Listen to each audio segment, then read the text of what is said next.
કેન્દ્રીય ગૃહમંત્રી અમિત શાહ ગુજરાતના પ્રવાસે 2 દિવસ વિવિધ કાર્યક્રમમાં તેઓ હાજરી આપશે। 28 મેએ ગાંધીનગર વિકાસ પ્રકલ્પોની આપશે ભેટ।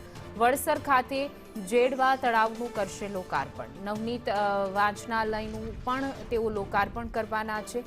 ખાતરજ ખાતે તળાવ બ્યુટિફિકેશનનું પણ ખાતમુહૂર્ત કરશે। ખાતરજમાં ગ્રામ પંચાયત કચેરીનું પણ તેઓ લોકાર્પણ કરશે। મોટી ભોયણ ખાતે પ્રાથમિક શાળાનું પણ લોકાર્પણ કરશે। કલોલ ગાંધીનગર ઉત્તર વિધાનસભામાં વિકાસ કાર્યોનું તેઓ લોકાર્પણ કરવાના છે।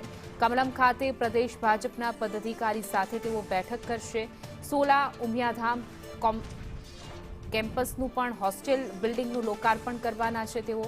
નવા વાડજ ખાતે પણ ભારત માતા નવનિર્મિત કલ્ચરનું પણ લોકાર્પણ કરશે। સર્કિટ હાઉસ અમદાવાદ ખાતે કોમનવેલ્થ ગેમ્સની તૈયારીઓની પણ તેઓ સમીક્ષા અને બેઠક કરશે। 28 મે સાંજે અમિત શાહ કરશે કચ્છ ભુજનો પ્રવાસ। તો 29 મે સવારે ભુજ ખાતે સૈન્ય અધિકારીઓ જે યોજશે બેઠક। સાથે સાથે બોર્ડર વિસ્તારમાં સૈન્ય કામોની અને સુરક્ષાને લઈને પણ તેઓ સમીક્ષા કરવાના છે। 29 મે ભારત પાકિસ્તાન સરહદ પર તેઓ મુલાકાત પણ લેશે। ક્રીક વિસ્તારમાં આવેલા સંવેદનશીલ હરામી નાળાની પણ તેઓ સમીક્ષા કરશે।